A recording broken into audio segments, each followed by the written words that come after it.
Jésus est-il un maître de morale ou de sagesse? Prendre le Christ pour un maître de morale arrange certains.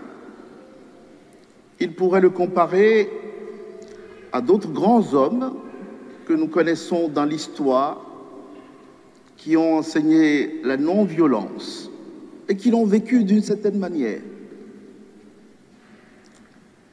Mais le Christ n'est pas qu'un maître de morale. L'Évangile n'est pas un recueil de préceptes de morale ou de sagesse. Que dit le Christ? Que fait-il justement, surtout dans cet Évangile? Que montre-t-il? Jésus ne montre pas d'abord ce qu'il nous faut faire. Jésus ne nous donne pas des règles pour simplement la vie en société. Jésus nous donne d'abord notre identité. Il manifeste de qui nous venons, d'où nous venons. Ainsi, au cœur de cet évangile, Jésus nous situe par rapport au Créateur. Si vous êtes les fils et les filles de votre Père qui est aux cieux, vous aussi, vous devez être comme votre Père. Il y a dans cet évangile, pour le résumer, une sorte de traçabilité de l'amour qui vient de Dieu, de la miséricorde qui vient de Dieu.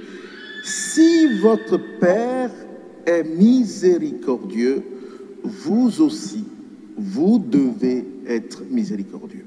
Ainsi, on peut dire, dis-moi qui est ton Créateur et je te dirai ce que tu fais. Cet évangile obéit à partir de cette logique, elle est claire, et avec cette logique, on peut dire trois choses. D'abord, le christianisme apparaît à partir de cet évangile comme quelque chose d'exceptionnel au cœur du monde. Un christianisme exceptionnel qui change le monde.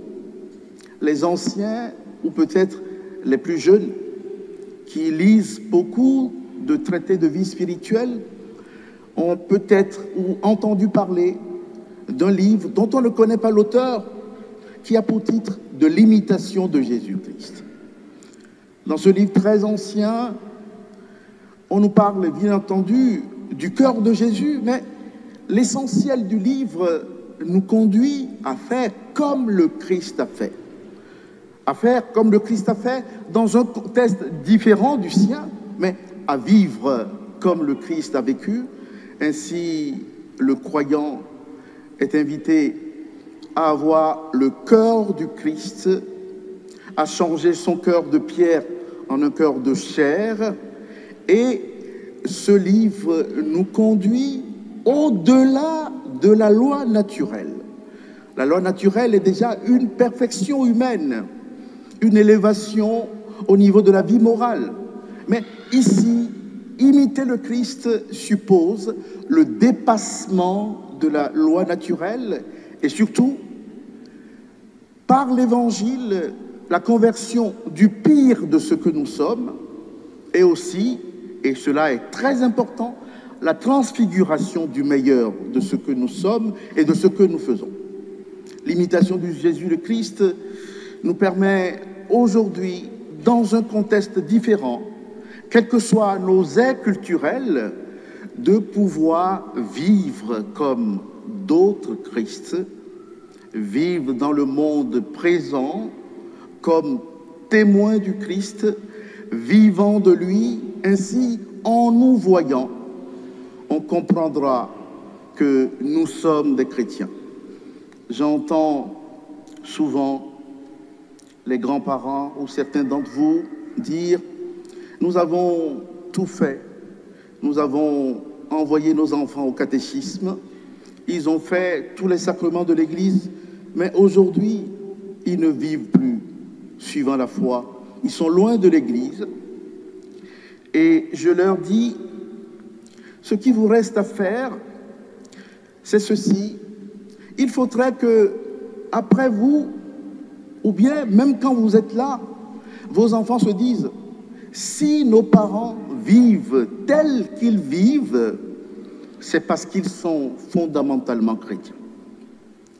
Le spécifique chrétien doit rejaillir dans la vie du croyant et le caractère exceptionnel du christianisme rejaillit ainsi dans notre monde. Ce caractère a changé les cultures, a façonné des ailes culturelles, a inspiré des codes de loi qui régissent encore aujourd'hui la vie de nos peuples.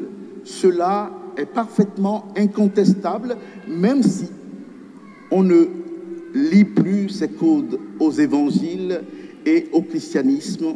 Mais nous le savons. Aujourd'hui encore, nous devons vivre comme si le Christ était présent, comme s'il inspire tous nos actes au quotidien. C'est la première des choses à dire à partir de cet évangile. La deuxième des choses, c'est la puissance qu'est le pardon. Je n'étais pas là quand Dieu a créé le monde, mais j'imagine que, avant de créer le monde, il savait que les hommes sont incapables de répondre à la mesure de son amour. Il le savait sciemment, et pourtant il a créé le monde. Et je me dis que avant même l'acte de la création, il y a un pardon originaire de Dieu. Et c'est dans ce geste de pardon originaire de Dieu qu'il a créé l'homme. Avant le pardon, il y a même le salut qui est accordé par Dieu à tous les hommes, sachant que nous ne serons pas à la hauteur de son amour. Il nous a fait quand même, il nous a créé. Cette puissance du pardon est une puissance créatrice, car seul Dieu peut créer des hommes, des êtres dont il sait d'avance qu'ils ne vont pas savoir le lui rendre, et pourtant il les crée quand même. Ainsi, à partir de cette puissance du pardon, voici que nous pouvons nous aussi imaginer le pardon accordé, le pardon donné dans nos familles, le pardon reçu, comme cette puissance qui refait toutes choses nouvelles. Nous savons combien de fois les haines, les refus de dialogue minent nos familles et nos sociétés. Le pardon accordé, le pardon reçu, permet de faire toutes choses nouvelles pour vivre dans une vraie société ou une famille où les liens viennent et naissent à partir de l'Évangile. Certes, il nous est difficile de pardonner, et surtout quand l'offense vient de quelqu'un qu'on aime beaucoup, et qui vous offense quand même. Et souvent, je le dis en confessionnal, mais je le dis aujourd'hui en chair, si vous est difficile de pardonner à quelqu'un, d'abord, le premier geste à faire, demandez à Dieu de pardonner. Et quand Dieu pardonne, il engage notre cœur. Ainsi, nous aussi, nous nous engageons dans ce pardon de Dieu. Ce pardon est originaire, entraîne le nôtre. Ainsi, nous devons nous laisser conduire par le pardon de Dieu. Le pardon fait toutes choses nouvelles, et je sais que, en m'écoutant, chacun de nous a dans sa vie quelqu'un, un proche à qui il ne parle plus, quelqu'un qui nous a profondément déçus. Et par rapport à cette personne, nous avons peut-être pris nos distances. Et voici que cet évangile nous dit, il faut faire aujourd'hui un pas pour accorder le pardon. N'attendez pas le temps du carême pour le faire.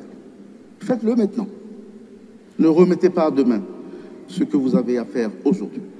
C'est la deuxième chose. La troisième chose, c'est briser le cercle de la violence. Au cœur de cet évangile, il y a vraiment cette volonté du Christ de ne pas prolonger la violence, car la violence entraîne la violence, et Jésus nous dit, brisez le cercle de la violence. La violence ne doit pas passer par vous. Ainsi, quand on te gifle sur la joue droite, donne la joue gauche. C'est difficile à vivre, c'est difficile à faire. Quand vous le faites, on va dire, il est bête, il n'a rien compris, il est faible. Mais Jésus nous dit, brisez le cercle de la violence. Alors, à mon petit niveau, je l'expérimente. Vous connaissez le monde des catholiques, ils sont très gentils à l'église, comme vous l'êtes. Tous, ils sont très gentils à l'église. Mais quand ils se trouvent en réunion avec le curé, ils sont quelquefois durs. Ils agressent quelquefois. Et quand le curé a du répondant, il répond aussi. Et un jour, j'ai répondu à quelqu'un. J'ai répondu durement à cette personne. Et le soir, en faisant mon examen de conscience, je me suis trouvé honteux, vraiment malade. Je me suis dit, mais en tant que responsable, tu n'as pas à t'énerver comme cela. Devant tout le monde, tu as fait du mal à la communauté, tu ne peux pas. Alors, depuis ce jour, j'ai pris la résolution de ne plus m'énerver en réunion. Alors, si vous me trouvez doux en réunion, c'est justement à cause de cela. Alors, si je m'énerve prochainement, rappelez-le-moi. Et vous, de votre côté, n'agressez pas vos curés. Ne faites pas ça. Ainsi, nous vivrons bien. Alors, cette violence, voici qu'elle ne doit pas passer par nous. Cette violence, nous devons y mettre fin. Voici que le Christ fait de nous des artisans de paix. Là où il y a la haine, nous devons mettre l'amour. Là où il y a la dispute, nous devons mettre la réconciliation. Nous sommes des témoins de la paix du Christ, et cette paix, nous devons la vivre et la faire vivre autour de nous.